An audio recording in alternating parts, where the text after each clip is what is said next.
વધારે વાતચીત કરીશું આજના આપણા સ્પેશિયલ ગેસ્ટ સાથે ડીઆર ચોકસી ફિનસર્વ પ્રાઇવેટ લિમિટેડના ડિરેક્ટર દેવેન ચોકસી આપણી સાથે જોડાઈ ગયા છે. દેવેનભાઈ, સ્વાગત છે આપનું સીએનબીસી બજારમાં. અને આ વીકની શરૂઆત આપણે એક થોડા નરમાશથી જોઈ રહ્યા છે. એક દબાણ સાથે આપણે આજે નવા વીકની શરૂઆત કરી છે. કઈ રીતના જોશો? શું આ જે જીઓપોલિટિકલ ટેન્શન્સ જે છે એ માર્કેટમાં આપણે અફેક્ટ જોઈ રહ્યા છે કે આ એક યુઝ્યુઅલ કરેક્શન કોન્સોલિડેશન જોઈ રહ્યા છે? માર્કેટ થાક ખાઈ રહ્યું છે. કઈ રીતના તમે જોશો? Good afternoon Preeti. Well, I think જે અત્યારના ફોલ જે છે એ પણ એટલો જ શાર્પ છે જેટલો ગયા મહિનામાં જે રાઇઝ આવ્યો હતો. સો આઈ થિંક થોડો ઘણો કરેક્શન જે આવશે આ માર્કેટની અંદર, જેની આપણે એક્સપેક્ટેશન પણ રાખી રહ્યા છે, એ કરેક્શન એ આવશે તો બી એટલું શાર્પ આવશે, એટલું ફાસ્ટ જ આવશે અને એટલું ડીપ નહીં આવે. એ પણ એટલી બહુ ક્લેરિટી છે. કારણ કે જ્યારે માર્કેટની અંદર ટ્રેડર્સો પોતાની પોઝિશન ઓફલોડ કરે છે ત્યારે એ લોકો માર્કેટની અંદર જલ્દી થી પોઝિશન પોતાની ઓફલોડ કરીને બહાર નીકળી જવા માંગતા હોય છે. That is how the traders are operating. અને I think individual stock specific તમે વધારે પ્રેશર જોશો. કારણ કે ઇવન આજે બી જે સ્ટોક્સની અંદર ફોલ તમે જોશો નિફ્ટીના સ્ટોક્સની અંદર, એ સ્ટોક્સમાં હેવી વેટ્સ લાઈક રિલાયન્સનું પણ પાર્ટિસિપેશન છે. અને આઈ થિંક જ્યારે મેજર સ્ટોક્સ જેની અંદર તમારું વેટ વધારે હોય એનું પાર્ટિસિપેશન વધીને આવે ત્યારે ઓબ્વિયસ છે કે આઈ થિંક માર્કેટની અંદર પ્રેશર ઇન્ડેક્સ પર વધારે દેખવાનું સ્ટાર્ટ થાય. મને આની અંદર કોઈ વધારે ચિંતાનો વિષય કે અધરવાઇઝ અત્યારે નથી લાગતું. ઓક્ટોબર મહિનો સ્ટાર્ટ થયો છે. We are going to enter into the result season. Generally result સિઝનની શરૂઆત થતા પહેલા દરેક ટ્રેડર પોતાની પોઝિશન થોડી હલકી કરતો હોય છે. તેની અંદર કોઈ અજુગતું પણ નથી. અને at the same time market ગયા મહિનામાં જે રીતે નવા ટ્રેડેડ ફંડ્સ આવ્યા એમની સાથે ઓવરબોટ થયું હતું, એનું આ એક કરેક્શન છે એવું પણ કહી શકાય. So I think instead of pinpointing at one reason, I think કદાચ 2 કે 3 કારણોને સાથે જોવા પડશે. ફંડામેન્ટલ્સમાં કોઈ બદલાવ નથી, એટલે એક શાંતિ છે. જી, તો નો ચેન્જ ઇન ફંડામેન્ટલ્સમાં કોઈ જ બદલાવ નથી, એટલે એ એક પીસ ઓફ માઇન્ડ આપી શકે છે. એક માર્કેટનું નેચર છે એટલે થોડુંક ઓફકોર્સ આપણે ઉપર નીચે જોઈ રહ્યા છીએ, જો કે 2-3 ફેક્ટર્સ પ્લે કરી રહ્યા છે ને એની જેટલો આપણે શાર્પ રાઇઝ જોઈએ છે એટલો આપણે અત્યારના ઘટાડો બી જોઈ રહ્યા છે. પણ એક શોર્ટ લિવ્ડ હોઈ શકે છે. આપણે વધારે ડેમેજ થતા માર્કેટમાં નથી જોઈ રહ્યા. એનું કારણ શું એ પણ હોઈ શકે દેવેનભાઈ કે લિક્વિડિટી ભરપૂર છે. એફઆઈએસની સાથે મુવમેન્ટ પર પણ એક નજર કરી લઈએ, કારણ કે એમની મુવમેન્ટ જે છે એ જે પ્રકારની રહી છે એ જ રહી છે. એમાં કોઈ મોટું ગાબડું પડ્યું નથી. અને જે પણ અત્યારના આપણે જોઈ રહ્યા છીએ કે જે પણ માર્કેટમાં હતું એ બોટ ઓવર થઈ જતું હતું. અત્યારના ઓવરબોટ કે ઓવરસોલ્ડ માર્કેટ ટેરેટરીમાં આપણે કઈ રીતના કામકાજ કરી રહ્યા છીએ, જે ઓફકોર્સ આજના ક્લોઝિંગમાં ખબર પડશે કે કઈ રીતના ઓપ્શન્સ ફ્યુચર્સ ડીલ કરી રહ્યા છે. તમે કઈ રીતના જોઈ રહ્યા છો? આઈ થિંક માર્કેટ થોડું ટેકનિકલી ઓવરબોટ છે એ તો હકીકત છે. અને આઈ થિંક રિલેન્ટલેસલી આખા લાસ્ટ મંથમાં ચાલ્યું છે એ પણ હકીકત છે. Close to 30,000 crore worth of FPI money has entered into the market, જે મોટે ભાગેના ટ્રેડેડ ફંડ હતા એ પણ હકીકત છે. સો ઓબ્વિયસ છે કે જ્યારે આની અંદર કોઈ બી બદલાવ આવે અથવા આ સ્ટેજની અંદર કોઈ બી ટ્રેડર પોતાની પોઝિશન હલકી કરે તો સર્ટન છે કે કઈક વખત માર્કેટમાં કરેક્શન આવે. લાસ્ટ મંથ એટલે જે ગુરુવારે જે ડેરિવેટિવના કોન્ટ્રાક્ટ એક્સપાયર થયા અને જે કેરી ફોરવર્ડ થયા એની અંદર majority of the contract long carry forward થયા હતા. એટલે એનો અર્થ એ પણ થાય છે કે જે સામેની સાઈડ પર જે ટ્રેડર છે એ પણ જોઈ રહ્યો છે કે માર્કેટની એક ઓવરબોટ પોઝિશન છે. સો ઓબ્વિયસ છે કે બિગિનિંગ ઓફ ધ મંથની અંદર જ્યારે એને આખો મંથ રમવા માટે મળતો હોય ત્યારે ઓપ્શનના ટ્રેડની અંદર પોતે પુટ સેલ કરી અથવા કોલ સેલ કરી અને પોતાની એક આખા મંથના જે પ્રીમિયમની પોઝિશનનો એડવાન્ટેજ એને જે લેવાનો એ લેતો હોય છે. So traders play with multiple kind of parameters. અને આવું અમારું માનવું છે કે આઈ થિંક વધારે પડતા ટેકનિકલ પેરામીટર્સ ફોલો કરવા કરતા આ કરેક્શનમાં માર્કેટમાં શું બાય કરવું જોઈએ અથવા શું ઇન્વેસ્ટમેન્ટ માટેનો એપ્રોચ રાખવો જોઈએ એના પર વધારે ફોકસ થવું જોઈએ. કારણ કે આ ટાઈપના કરેક્શન્સ મેં કીધું એ પ્રમાણે કદાચ ડીપ બી નથી હોતા અને એટલા બધા લોંગ લીવ પણ નથી હોતા, કારણ કે સ્ટોક સ્પેસિફિક છે એટલા માટે. પછી શું બાય કરવું જોઈએ દેવેનભાઈ? કારણ કે બધાને આનો આન્સર જોઈતો હોય છે અત્યારના જે રીતના માર્કેટમાં મુવમેન્ટ ચાલી રહી છે. અને થોડુંક આઈ થિંક થોડું ઇન્વેસ્ટર થોડું આઈ એમ સેટિંગ ગેટિંગ બેક ઓલ્સો એમ કહી શકાય છે. ઓફકોર્સ કરી રહ્યા છે પણ they are sitting on the cash also. તો અત્યારના ક્યાં તમે નિવેશ કરશો? ફર્સ્ટ તમારી નજર ક્યાં જશે? તો જે કંપનીઓમાં ઓપોર્ચ્યુનિટી મોટી દેખાય છે તે કંપનીઓ લાર્જ કેપમાં છે. એના વેલ્યુએશન એટલા બધા એક્સપેન્સિવ નથી. કમ્પેરેટિવલી લાર્જ કેપ કંપનીઓ જે નિફ્ટી 50 બાસ્કેટ કે નિફ્ટી 100 બાસ્કેટની અંદર છે એ કંપનીઓની અંદર આવનારા ટાઈમની અંદર 20% જે અર્નિંગ ગ્રોથ અમુક કંપનીમાં દેખાઈ રહ્યો છે એની સામે જુઓ તો એના રેટ્સ કમ્પેરેટિવલી એટલા નથી વધ્યા અથવા એની અંદર એટલો રિફ્લેક્શન નથી આવ્યું. સો મારું થિંકિંગ પ્રોસેસ એવું કહે છે કે some good quality stocks including in the BFSI space, companies which are there in say larger companies like Reliance, એ લોકો જે કોંગ્લોમરેટ છે કે જે લોકોની અંદર માર્કેટમાં ભાવ નથી વધ્યા એટ ધ સેમ ટાઈમ બજાર રેટની સાથે ભાવ ઘટ્યા છે. So such kind of companies they remain relatively more sure about bringing up the rally in the next course. એટલે બજારમાં જ્યારે બી કરેક્શન આવે આ ટાઈપના સ્ટોકમાં ત્યારે બાઇંગ માટેની ઓપોર્ચ્યુનિટી ઊભી થતી હોય છે. હું હંમેશા એવું માનું છું કે જે લાર્જ કેપ કંપનીઓ છે એને જ્યારે બજાર ઘટતું હોય ત્યારે તમે લેશો તો જ્યારે રિવાઇવ થશે માર્કેટ એની સાથે તમને ઊંચા ભાવમાં સેલ કરવાની ઓપોર્ચ્યુનિટી મળશે. મિડ કેપ ને સ્મોલ કેપની અંદર એ રેશિયો એટલો બધો શાર્પ હોય છે ફોલનો કે તમને રિવાઇવ થવા માટેનો ટાઈમ બહુ લાંબો આપવો પડતો છે જે લાર્જ કેપમાં અત્યારે નથી. So my preference would stay with some of the good quality large cap. તો ગુડ ક્વોલિટી લાર્જ કેપમાં તમે નજર કરી શકો છો. BFSIમાં તમને એક ઓપોર્ચ્યુનિટી મળી શકે છે. મેટલ એઝ અ સેક્ટર તમે કઈ રીતના જોઈ રહ્યા છો? જે રીતના ચાઇનાથી જે રાહતના પેકેજીસ ત્યાં અનાઉન્સ થઈ રહ્યા છે બિકોઝ ત્યાં એ નીડ ઓફ ધ આવર છે, પણ એના લીધે મેટલ સેક્ટરમાં આપણે સારો એવો ઉછાળો જોઈ રહ્યા છે. આ ફીલ તમને અને આ એરિયા તમને ઇન્ટરેસ્ટ કરે અત્યારના? એબ્સોલ્યુટલી. અને I think long term bullish રહેવા માટેના કારણો પણ છે. ભલે મેટલ એઝ અ કમોડિટીની અંદર તમારે રેગ્યુલર બેસિસ પર એની જે વોલેટાલિટી ફેક્ટર હોય એને ધ્યાન આપવું પડે, પણ જે લોકો લોંગ ટર્મ બુલિશ રહેવા માંગતા હોય એના માટે metal as a commodity looks I think relatively more stronger. 2 કે 3 રીઝન કદાચ પાસમાં બી ડિસ્કસ થાય તે કદાચ રિપીટ હશે, પરંતુ આઈ થિંક ઇમ્પોર્ટન્ટલી એક બાજુ પર structurally energy cost is coming down, lower crude oil prices, at the same time green energy, renewable energy, જેને કારણે તમારી એનર્જી કોસ્ટ કમ્પેરેટિવલી નીચે આવી રહી છે સ્ટ્રક્ચરલી. અને આવનારા 5 વર્ષની અંદર મેજર ચેન્જ આવી રહ્યા છે. જે 12 રૂપિયા કે 10 રૂપિયાની આસપાસ યુનિટ બાય કરીએ છીએ થર્મલ એનર્જીની, ઇલેક્ટ્રિસિટીની, એ યુનિટ લગભગ 3 રૂપિયા 4 રૂપિયાની આસપાસ અવેલેબલ થાય આવનારા 5-6 વર્ષની અંદર. એ પ્રોસેસ છે અને એને ઘટવા માટે દર વર્ષે રેગ્યુલરલી અમુક પર્સન્ટેજ ઘટશે એવું મારું માનવું છે. સો એક તરફ પ્રોફિટેબિલિટી માટેનું ફેક્ટર એનર્જી કોસ્ટ, બીજી તરફ ગ્રોથ માટેનું factor demand scenario remains absolutely very buoyant and convincing. મને નથી લાગતું કે વર્લ્ડની અંદર કોઈ પણ જગ્યાએ મેટલની અંદર કોઈએ પણ ડિમાન્ડ સિનારીઓ માટે ક્વેશ્ચન કરવો જોઈએ. ચાઇના તરફથી હાયર સપ્લાય આવે છે એને કારણે પ્રાઇસીસ કંટ્રોલમાં રહે છે, that is a good part.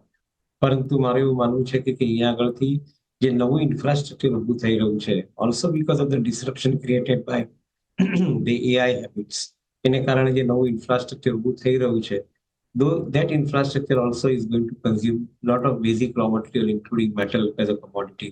So my reading says that અહીંયા આગળથી બુલિશ રહેવું જરૂરી બને છે અને કદાચ કોઈ કારણસર માર્કેટમાં પ્રેશર આવે અથવા વેચવાલી આવે તો કદાચ નીચા ભાવે લીધેલું મેટલ ઉપરના લેવલ પર મોટો પ્રોફિટ આપી શકે એવી પરિસ્થિતિ ઊભી થાય છે. સો મેટલ એઝ તમે whole metal as a sector જોઈ રહ્યા છે કે કોઈ વર્ટિકલ્સ તમને ગમે છે?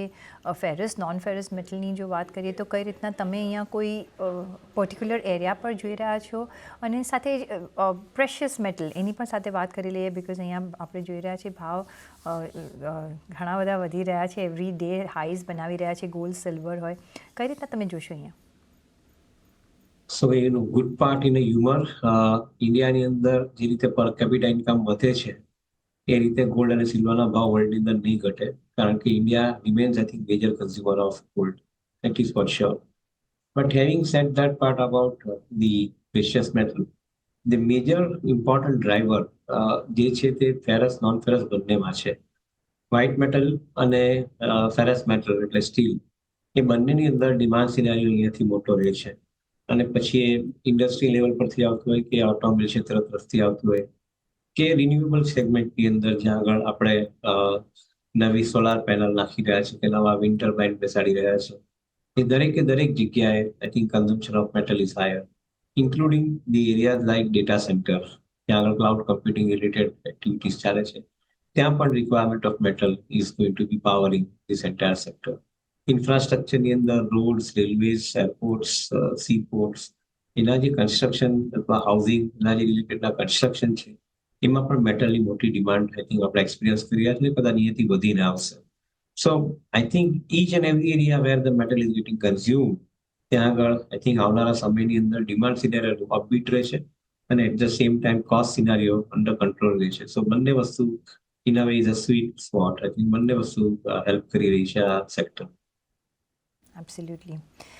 નેક્સ્ટ જે તમે કહ્યું BFSI સેગમેન્ટ, અહીંયા ઓફકોર્સ આપણે ઓલવેઝ આપણે ધ્યાન રાખતા જ હોઈએ છીએ ને at any point of time આપણે અમુક BFSIના કાઉન્ટર્સ તમારા પોર્ટફોલિયોમાં હોતા જ હોય છે, કારણ કે ઓફકોર્સ બેકબોન છે. કઈ રીતના તમે જોઈ રહ્યા છો અત્યારના કયા ઓપોર્ચ્યુનિટી છે જો તમારે નિવેશ કરવું હોય અને ક્યાં ઇન્વેસ્ટેડ રહેવું જોઈએ? So high quality NBFC retail finance is the first choice and preference, કારણ કે ત્યાં આગળ ઓબ્વિયસ છે કે ડિમાન્ડ સિનારીઓ અપબીટ છે, કારણ કે retail consumer comparatively I think upbeat સિનારીઓથી ઓપરેટ કરી રહ્યો છે. જે કોર્પોરેટ કન્ઝ્યુમર જે છે, જ્યાં આગળ કોર્પોરેટ ક્રેડિટનો સવાલ આવે છે, ત્યાં આગળ કોસ્ટ આસ્ક પર બોરોઈંગ ઇઝ વેરી કોમ્પિટિટિવ. અને એ પોઈન્ટ આઈ થિંક કદાચ થોડો ઘણો માર્કેટના પ્રાઇસની અંદર, સ્ટોકના પ્રાઇસની અંદર પણ એ રિફ્લેક્ટ થઈ રહ્યો છે. In my view point, having said that, જે કંપનીઓ પાસે મોટી ગ્રોથ લાવવાની કેપેસિટી છે અથવા મોટું માર્જિન કમાઈ શકવાની કેપેબિલિટી છે, એ લોકો માટે ટાઈમ સારો રહ્યો. પછી it can be likes of Bajaj finance, can be likes of Bajaj housing finance, or for that better Jio and Poonawalla, finservs, આ ટાઈપની કંપનીઓ માટે કદાચ સમય થોડોક બેટર રહેવો જોઈએ એવું મારું માનવું છે. ઓફકોર્સ આ નામ ખાલી એક રેફરન્સ માટે આપ્યા છે, રેકમેન્ડેશન સમજીને એના માટે ઇમિડિયેટલી એને ટીપ નહીં લેવી, ટીપ સમજીને નહીં લેવું એને, પણ ઇન્વેસ્ટમેન્ટ માટેનો એપ્રોચ રાખવો. ઓફકોર્સ તમે કહ્યું કે NBFCs, દેવેનભાઈ, પણ where would you put the small finance banks or small NBFCs જે રૂરલ એરિયાઝમાં સારું એવું કામ કરી રહી છે અને ત્યાં હવે ડિમાન્ડ પિકઅપ થવાના અત્યારના આપણે બધી સિગ્નલ્સ જોઈ રહ્યા છે અને ત્યાંથી most of the small loans get picked up. આ એરિયાઝ પર તમારું કંઈ ધ્યાન રહેશે? I think the small finance bank અથવા માઇક્રો ફાઇનાન્સ કંપનીઝ એની એક લિમિટેડ એબિલિટી છે, એટલે આઈ થિંક ડેફિનેટલી એને પર તમે વધારે તમે વ્યૂ નથી લઈ શકતા. અને પ્લસ મોટે ભાગેની સ્મોલ કંપનીઝ તથા એ લોકોના જે વેલ્યુએશન છે ત્યાં ડિસ્ટિંક્ટલી એક્સપેન્સિવ વેલ્યુએશન્સ, એટલે કદાચ એ લોકોના વેલ્યુએશનમાં એક એવી પોસિબિલિટી હંમેશા માર્કેટ ફેક્ટર કરતું છે કે eventually they will be taken over by the larger bank અથવા NBFC. એને કારણે એના વેલ્યુએશન પ્રીમિયમ પર ટ્રેડ થતા હોય છે. અને વી ઓલવેઝ આસ્ક ધીસ ક્વેશ્ચન કે જ્યારે તમારી પાસે એક બાજુ નાની કંપનીઓ પ્રીમિયમ વેલ્યુએશન પર ટ્રેડ થતી હોય અને મોટી કંપનીઓ માર્કેટ વેલ્યુએશન કરતા નીચેના લેવલ પર ટ્રેડ થતી હોય, જેની બેલેન્સ શીટ સાઇઝ મોટી હોય, જેની એબિલિટી ટુ લેન્ડ કરવાની ક્ષમતા મોટી હોય, જેની પાસે હાયર પ્રોફિટ કમાવાની ક્ષમતા હોય, એ કંપનીઓને પ્રેફરન્સ આપવો જોઈએ કે જે નાની કંપનીઓ જેને પ્રેફરન્સ આપવો જોઈએ. અમારા પોતાનો વ્યૂ છે કે ફંડામેન્ટલ જો તમે જોતા હો અને તમે વ્યૂ લેતા હો 5 થી 10 વર્ષનો, જે લેવો જ જોઈએ ફંડામેન્ટલ જ્યારે જોઈએ ત્યારે, તો એ ટાઈપની કંપનીઓ લેવી જોઈએ કે જેની ક્ષમતા દર વર્ષે પ્રોફિટ કમાવાની મોટી થતી જાય છે. આજે બજાજ ફાઇનાન્સ જેવી કંપની દર વર્ષે 30% રેટ ઓફ ગ્રોથથી પોતાની લોન બુક વધારી રહી છે. આજે પુનાવાલા ફાઇનાન્સ જેવી કંપની છે, લગભગ એ જ સેમ રેશિયોની અંદર પોતાની લોન બુક વધારી રહી છે. મેજર કોર્પોરેટ બેંક્સ છે, એ લોકો 20 થી 25% વચ્ચે પોતાની લોન બુક એડ કરી રહ્યા છે. તો જ્યારે આ ટાઈપના બિઝનેસીસ દર 3 વર્ષે કે 4 વર્ષે ડબલ થતા દેખાતા હોય, તો એની અંદર પૈસા રોકવાનું વધારે યોગ્ય રહેશે મારા હિસાબે, કમ્પેર ટુ સ્મોલર બેંક્સ કે જે લોકો મેક્સિમમ વલ્નરેબલ રહે છે ઇન એવરી સિચ્યુએશન, એને હાયર વેલ્યુએશન લેવા એ કદાચ માર્કેટની આપણા તમારા પોર્ટફોલિયોની અંદર it will create a stress એવું મને લાગે છે. સો વી પ્લે સેફ, ભલે રિટર્ન થોડું ઓછું મળે પણ we play safe with some of the larger companies. Absolutely. પણ આ સેગમેન્ટમાં જો આપણે વધારે વાત કરીએ તો હાઉસિંગ ફિનાન્સ કંપની અને આ હાઉસિંગ ફિનાન્સ કંપનીઝ જે છે એનું એક પરફોર્મન્સ જો આ અત્યાર સુધી જોઈએ તો એક ફેન્ટેસ્ટિક રહ્યું છે compare to other financial companies. કઈ રીતના તમે જોઈ રહ્યા છો આગળ જતાં plus or minus before Bajaj housing ફાઇનાન્સનો આઈપીઓ અહીંયા જોયું છે કે સારા રિટર્ન્સ પણ મળ્યા છે. કઈ રીતના તમે જોઈ રહ્યા છો આ હાઉસિંગ સેક્ટર, ફાઇનાન્સ કંપનીને housing sector along with that એમને લઈ લે, કારણ કે બધામાં આપણે એક અપવર્ડ્સ મુવમેન્ટ જ જોઈ રહ્યા છે. Absolutely brilliant. I feel કે અહીંયા આગળ હાઉસિંગ ફાઇનાન્સ બિઝનેસ માટેનો જે સ્કોપ છે એ કદાચ આવનારા 3 થી 5 થી 10 વર્ષની અંદર આઈ થિંક એટલો મોટો પ્લે આઉટ કરવાનો છે કે ઇન્ડિયાની ઇકોનોમીની અંદર કદાચ this will become one of the largest component of landing, definitely for sure. કારણ કે એક તરફ કન્ઝ્યુમરની કેપેસિટી વધતી જાય છે નવા પૈસા ખર્ચવા માટે, બીજી તરફ નવા હાઉસિંગ એસેટ્સ ઊભા થતા જાય છે, મોર રિક્વાયરમેન્ટ સાથે વેલ ઇક્વિપ્ડ હાઉસિંગ એસેટ્સ ઊભા થતા જાય છે. બીજી તરફ રેટ ઓફ ઇન્ટરેસ્ટ ઘટવાની શક્યતા વધારે છે આવનારા 4 થી 8 ક્વાર્ટરની વચ્ચે. સો જ્યારે રેટ ઓફ ઇન્ટરેસ્ટ ઘટે, એસ્પાયરેશન્સ અને રિક્વાયરમેન્ટ વધીને આવે હાઉસિંગ માટેની, તો બંને ફેક્ટર ડેફિનેટલી વર્ક કરે છે in favour of housing finance company. And we believe the demand generation as well as the cost management, એ બંને ફેક્ટરને જો ધ્યાનમાં રાખવા હોય તો કદાચ હવે પછીનો 4 થી 8 ક્વાર્ટરનો જે સમય છે હાઉસિંગ ફાઇનાન્સ માટેનો, એ બ્રિલિયન્ટ સમય હોવો જોઈએ એવું મારું માનવું છે. ઇનફેક્ટ 2028-2030 સુધીના જે રીતના પ્રોજેક્ટ્સો ક્લેરિટી બતાવી રહ્યા છે એ જોતા એવું લાગે છે કે હાઉસિંગ ફાઇનાન્સ કંપનીના બિઝનેસ લગભગ 20% રેટ ઓફ ગ્રોથથી ઇઝીલી વર્ષ એટલે ક્યુમ્યુલેટિવ એવરેજ ગ્રોથ જે કહીએ CAGR બેસિસ પર ઇઝીલી આવનારા 5 થી 7 વર્ષ માટે એ લોકો સેટ થાય એવું દેખાય છે. સો માર્કેટ જ્યારે કોઈ બી વેલ્યુએશન એક્સેસ કરીને કરેક્શન આપતું હોય છે ત્યારે good quality stocks are the favourite for the investment portfolio લેવા માટેની ઓપોર્ચ્યુનિટી. બીજો જે એક સેક્ટર ઓલ્ધો વેલ્યુએશનમાં વી નો કે થોડું ઉપર નીચે છે અને એ છે ઓટો સેક્ટર, અને પણ અહીંયા એક મેન્યુફેક્ચરિંગ હબ પણ બનવા જઈ રહ્યું છે. હવે એવરી પોસિબલ કાર અહીંયા એક મેન્યુફેક્ચર થશે, કારણ કે જે રીતના હેવી ઇન્વેસ્ટમેન્ટ થઈ રહ્યું છે.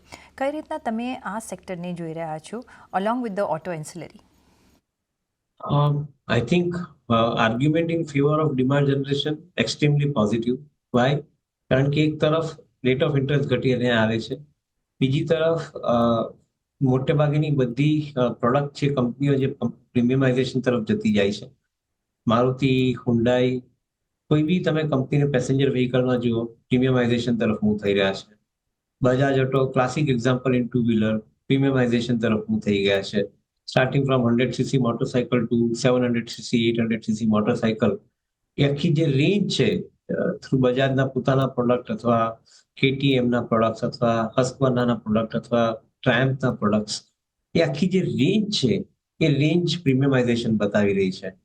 તમે ટાટા મોટર્સ જેવી કંપનીને કમર્શિયલ વ્હીકલમાં જુઓ તો each and every vehicle basically I think are working in the direction of premiumisation. So મારું પોતાનું રીડિંગ એવું કહે છે કે એક તરફ ઇન્ડિયાની ઇકોનોમીની અંદર સ્પેન્ડિંગ પાવર વધી રહ્યો છે, બીજી તરફ કંપનીઓ પોતાની સ્ટ્રેટેજી એલાઇન કરીને પ્રીમિયમ પ્રોડક્ટ તરફ મૂવ થઈ રહી છે, બીજી તરફ રો મટીરિયલની કોસ્ટ ઘટીને આવી રહી છે, કન્ઝ્યુમર માટે ફાઇનાન્સની કોસ્ટ ઘટીને આવી રહી છે, કંપનીઓ એન્સિલરી અને OEM માટે મેટલની કોસ્ટ ઘટીને આવી રહી છે. મારા હિસાબે આટલું સરસ ઇક્વેશન પહેલા કોઈ દિવસ આપણે જોયું જ નહોતું કે ડિમાન્ડ બી સ્ટ્રોંગ હોય, પ્રોસ્પેક્ટ્સ ફોર પ્રોફિટ લર્ન કરવા માટેનો બી ઇશ્યુઝ સ્ટ્રોંગ હોય અને કોમોડિટીના પ્રાઇસીસ ડાઉન હોય. ત્યારે બધા ફેક્ટરો ભેગા થતા હોય ત્યારે એની અંદર પોઝિટિવ જ આવવું જોઈએ. કદાચ 1 કે 2 ક્વાર્ટર આગળ પાછળ થઈ શકે, કદાચ 1 કે 2 ક્વાર્ટર ડિમાન્ડ સિનારીઓમાં થોડું ઘણું ઉપર નીચે થઈ શકે. One of the biggest constraint today in our country is roads. રોડને કારણે આઈ થિંક આજની તારીખમાં ડિમાન્ડ હેમ્પર થતી જાય છે ઓટોમોબિલની અંદર. So unless I think this particular situation gets arrested, sustainability થોડી ક્વેશ્ચન રહેશે, પણ અધરવાઇઝ ડિમાન્ડ સિનારીઓમાં કોઈ વધારે ફેરફાર નહીં થાય એવું મારું માનવું છે. એબ્સોલ્યુટલી. ઓન ધેટ નોટ રજાને લેવાનો પણ સમય થઈ ગયો છે. દેવિનભાઈ, તો આપના કોઈ ડિસ્ક્લોઝર્સ? આઈ થિંક કોઈ કંપનીના નામ સાથે વાત થઈ તો સેફ ટુ અઝ્યુમ કે આપણે એક્ઝામ્પલ અથવા રેફરન્સ માટે લીધું છે. કોઈ કંપનીને ટીપ તરીકે અથવા રેકમેન્ડેશન તરીકે ઇમિડિયેટલી ન માની લેવું. અને I think safe to assume કે તમારે કોઈ બી કંપની લેતા પહેલા એના ઇન્વેસ્ટમેન્ટ રિસર્ચ વાંચવા અથવા ઇન્વેસ્ટમેન્ટ એડવાઇઝરને કન્સલ્ટ કરો. અને અમારા પોતાની પોઝિશન, અમારા ક્લાયન્ટની પોઝિશન આજે બી નામ લીધા અંદર હોઈ શકે એ સેફ ડિસ્ક્લોઝર છે. જી દેવિનભાઈ, ઓન દેટ નોટ ઘણો આભાર તમારો મારી સાથે જોડાવા બદલ અને આપના વેલ્યુબલ વ્યૂ પોઈન્ટ્સ મારી સાથે શેર કરવા બદલ. Thank you so much.